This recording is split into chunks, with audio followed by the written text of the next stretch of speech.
Hello students, all classes परिवार में मैं जतन ठाकुर आपका हार्दिक स्वागत करता हूं। और हम पढ़ा रहे हैं आपको रस हिंदी का सारा सिलेबस खत्म कराएंगे हम। ठीक है, तो आप इस चैनल को लाइक और सब्सक्राइब और शेयर करते रहिए और दिन प्रतिदिन एक नई वीडियो आपको देखने को मिलेगी। ठीक है ना। तो हम श्रृंगार रस कंप्लीट कर चुके थे, जिसमें संयोग श्रृंगार और वियोग श्रृंगार के हमने एग्जाम्पल भी देख लिए थे। आज हम देखते हैं हास्य रस। ठीक है, हास्य रस बेटा वहां उत्पन्न होता है जहां पर कुछ हंसी ठिठोली का भाव आ रहा हो। ठीक है, हास यानी हंसी उत्पन्न हो रही हो, यानी कि जहां पर हंसी का भाव उत्पन्न हो। और इसका जो स्थायी भाव क्या होता है? हास। हास का मतलब होता है हंसना। ठीक है, आप नोट कर सकते हैं। इसके एग्जाम्पल देखते हैं बेटा। ये शिव जी की शादी का वर्णन है। हिमालय पर्वत से सीधे पहुंच गए वो शादी करने के लिए पार्वती जी से। तो देखना, शीस पर गंगा हंसे, भुजन भुजंगा हंसे, हास ही को दंगा भयो नंगा के विवाह में। ये इसमें हंसी आती है। ठीक है ना, शिव जी की बारात जाती है तब इस प्रकार का वर्णन किया है। ठीक है ना। एक वर्णन है आपका विंध्याचल पर जब रामचंद्र जी को वनवास हुआ था और वो पत्थर की मूर्ति को पैरों की धूल से एक स्त्री बना देते हैं।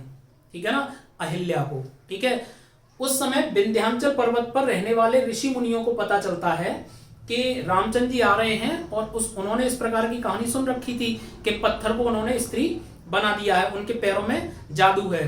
तो वो क्या सोचते हैं कि उनको आने दीजिए, हम उनका बहुत सेवा भाव करेंगे। ठीक है ना, आदर करेंगे और यहां पर जितनी भी शिलाएं हैं यानी पत्थर हैं, उनसे उनके चरणों से सभी को स्त्रियां बनवा लेंगे और उनसे अपना विवाह कर लेंगे। ठीक है ना। तो यहाँ पर क्या हंसी का भाव उत्पन्न होता है। ठीक है, तो उसी प्रकार का ये है वर्णन। विंध्य केवासी उदासी तपोव्रतधारी महाबिनु नारे दुखारे, गौतमती अतरी तुलसी सो कथा सो निभे मुने वृंद दुखारे सुखारे, वह शिला सब चंद्रमुखी पर से बद मंजुल कंज तिहारे, कीनी भली रघुनायक जु करुणा करे कानन को पग उधारे। ठीक है, यानी विंध्य के वासी हैं, उदास हैं, तपोव्रतधारी हैं यानी तप करते हैं और नारी के बिना दुखी हैं। ठीक है, गौतमती तरी तुलसी यानी कि गौतम ऋषि की पत्नी की जो कथा सुन के वो खुश हो जाते हैं। ठीक है ना, यानी चरणों की धूल से क्या बन गई? वो स्त्री बन गई। ठीक है ना, तो वो क्या सोचते हैं? वह शिला सब चंद्रमुखी, सारी जो शिलाएं हैं यहाँ पर वो चंद्रमुखी स्त्रियां बन जाएंगी। ठीक है ना, जैसे ही रामचंद्र जी के चरण पड़ेंगे। ठीक है, कीनी भली रघुनायक जू करुणा करे कानन को पगदारे, हम रामचंद्र जी की बहुत ही सेवा पानी करेंगे। ठीक है ना। एक वर्णन है हंसी वाला ही, जब रामचंद्र जी धनुष को तोड़ देते हैं स्वयंवर में। ठीक है ना, तो लखन जो होते हैं, लक्ष्मण जी उनके छोटे भाई जो होते हैं, वो क्या बोलते हैं कि परशुराम जी से कि हमने तो बचपन से सारे धनुषों को एक समान ही समझा है। ठीक है ना, तो वहां पर बहुत हंसी का माहौल बन जाता है वो। ठीक है ना, तो उसी समय का वर्णन है तुलसीदास जी ने किया है। लखन कहा हसे हमरे जाना, सुनो देव सब धनुष समाना, काछत लाभु जन धन तोरे, देखा राम नयन के भोरे। तो इस प्रकार से हंसी का भाव उत्पन्न होता है। तो हमारा ये हास्य रस भी कंप्लीट हो जाता है। इसके बाद में हम बात करते हैं करुण रस की। ठीक है ना, करुण रस, करुण रस देखते हैं। ठीक है, तो बेटा करुण रस, करुण का मतलब होता है दुख। ठीक है ना, स्थायी भाव होता है इसका शोक, यानी कि किसी की मृत्यु पर जो दुख उत्पन्न होता है उस समय जो आनंद की अनुभूति होती है उसे बोलते हैं करुण रस। ठीक है ना। अच्छा, एक आपने पढ़ा था वियोग श्रृंगार और एक यह है करुण रस। ठीक है ना, वियोग श्रृंगार और करुण रस में एक ही अंतर है, वहां पर नायिका के नायक से मिलने की संभावना बनी रहती है। ठीक है ना, लेकिन यहां पर क्या होगा? नायिका के नायक से मिलने की संभावना बिल्कुल खत्म हो जाती है, हमेशा हमेशा के लिए अब वो कभी नहीं मिलेंगे। ठीक है ना, तो यहां पर अपने प्रेमी से पुनः मिलने की आशा समाप्त हो जाती है। ठीक है ना, तो दो एग्जाम्पल मैंने सेट किए हैं, बहुत ही इंपॉर्टेंट एग्जाम्पल है। दशरथ जी की मृत्यु हो जाती है उस समय का वर्णन है तुलसीदास जी ने किया है। शोक विकल सब रोमहि रानी, रूप सीलो बलो तेज बखानी। यानी तीनों रानियां रो रही हैं शोक में, ठीक है ना। रूप उनका, सील, बल, तेज सब चला गया है, ठीक है ना। करहि बिलाप अनेक प्रकारा, परहि भूमि तल बारहि बारा। यानी कि बिलाप कर रही हैं अनेक प्रकार से और भूमि पर गिर गिर पड़ रही हैं बार बार, ठीक है ना। तो ये करुण रस उत्पन्न हो रहा है। एक कन्या है, उसकी शादी अभी अभी हुई है और अगले ही दिन उसका पति मर जाता है। उस समय का वर्णन है। अभी तो मुकुट बना था माथ, कल ही हल्दी के हाथ, ठीक है ना। खुले भी न थे लाज के बोल, खिले थे चुम्बन शून्य कपोल। हाय रुक गया यही संसार, बना सिंदूर अनलंगार। वातहत लतिका वह सुकुमार, पड़ी है छिन्नादार। यानी अब वो लड़की बेहोश पड़ी हुई है, ठीक है ना। तो आगे हम देखते हैं बेटा वीर रस। तो देखिए, तो बेटा वीर रस, इसका स्थायी भाव है उत्साह, ठीक है। नाम से ही क्लियर है, वीरता का भाव उत्पन्न होता है इसमें, उत्साह होना चाहिए मन में, तब वीरता का भाव उत्पन्न होगा, ठीक है ना। तो देखिए मैंने कुछ 3 एग्जांपल आपको सेट करे हैं और बाकी के कुछ एग्जांपल है वो मुंह से बताऊंगा आपको, ठीक है ना। क्योंकि बहुत प्रचलित एग्जांपल हैं, बच्चे की जुबान पर आजकल रटे हुए हैं वो एग्जाम्पल, और शायद ही है कि अब वो पूछे जाते हों, ठीक है ना। जैसे कि एक है आपका, बुंदे लेहर बोलों के मुख हमने सुनी कहानी थी, खूब लड़ी मर्दानी वह तो झांसी वाली रानी थी, ठीक है ना।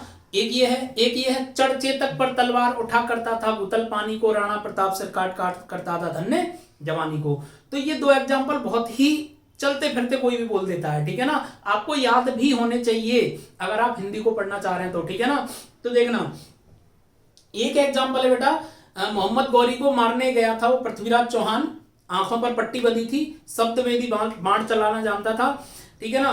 तो उस समय जो उसका चंद्रवरदाई जो लेखक होता है, उसका कवि होता है, वो उसको क्या बताता है, 4 बांस 24 गज अंगुलष्ट प्रमाण, ताव ऊपर सुल्तान है मत चुके चौहान, ठीक है ना। ये भी एक बहुत प्रचलित एग्जाम्पल है। अब की बार जो टेट की परीक्षा में पूछा गया था, ये वाला एग्जाम्पल पूछा गया था, ठीक है ना। बहुत ही इंपॉर्टेंट एग्जाम्पल है ये, परमार रासों से लिया गया, जगनिक का रचा हुआ है। जब आला उदल पृथ्वीराज चौहान से युद्ध करने जा रहे होते हैं तभी का वर्णन है ये। यानी कि उनका सारथी उन्हें समझाता है कि क्यों युद्ध करने जा रहे हैं, क्यों अपनी मौत को ललकार रहे हो, ठीक है ना।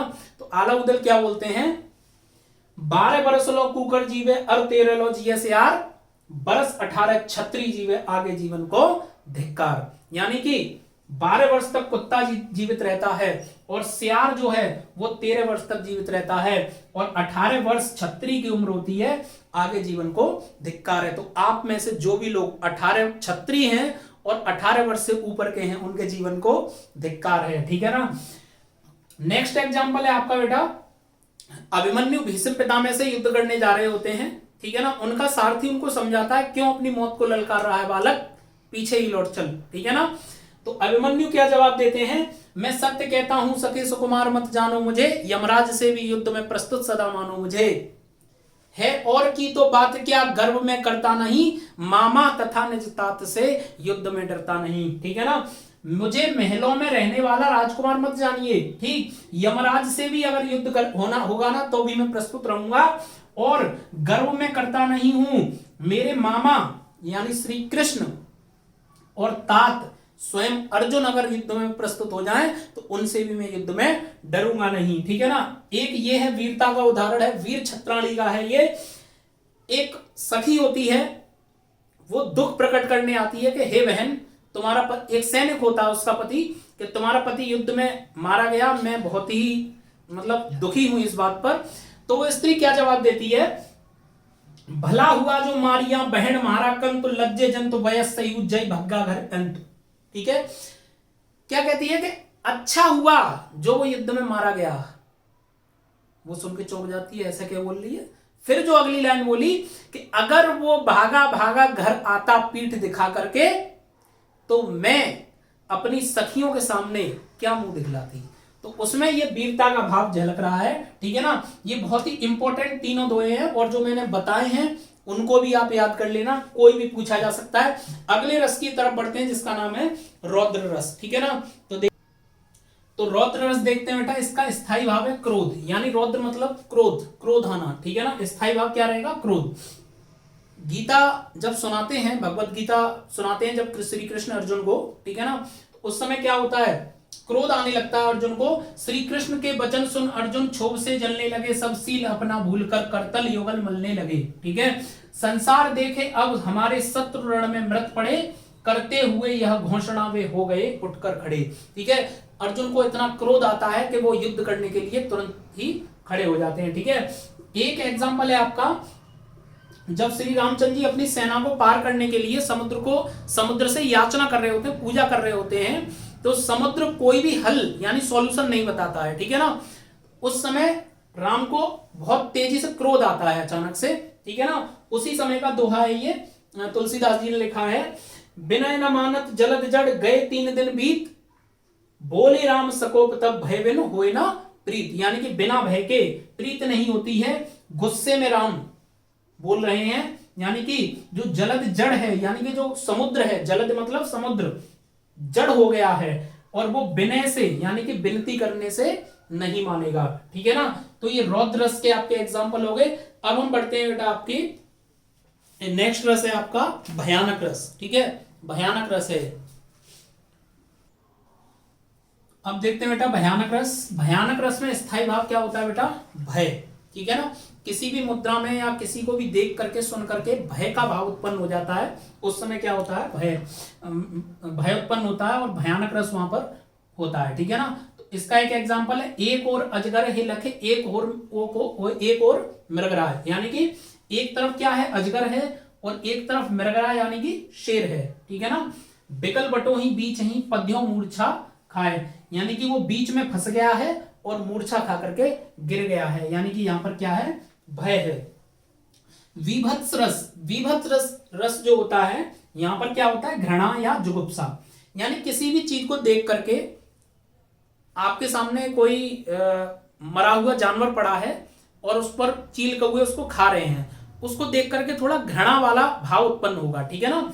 तो उसी प्रकार से घृणा और जुगुप्सा एक ही बात है। इसका स्थायी भाव क्या है, घृणा और जुगुप्सा, इसको बोलते हैं विभत्स रस। इसका एग्जांपल है, ये भारतेंदु हरिश्चंद्र का बहुत ही फेमस एग्जांपल है, इसको याद कर लेना है। सिर पर बैठो काग, यानी सिर पर कौवा बैठा हुआ है, आंख दो खात निकारत, यानी दोनों आंखों को निकाल निकाल के खा रहा है। खींचत जीव है सियार, और जो सियार है वो जीव को खींच रहे हैं, देखिए कितना बढ़िया वाला भाव आ रहा है।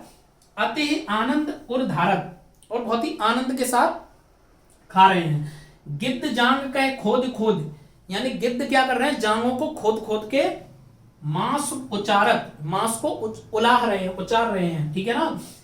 स्वान, यह स्वान, स्वान मतलब कुत्ता, स्वान अंगुरिन काट काट, उंगलियों को काट काट करके खात बिदारत, यानी कि खा रहा है और बिगाड़ रहा है, ठीक है ना। तो कितना घृणा वाला भाव उत्पन्न हो रहा है, ये विभत्स रस का बहुत ही फेमस एग्जांपल है, पूछा जा सकता है, आप इसको नोट कर लेना।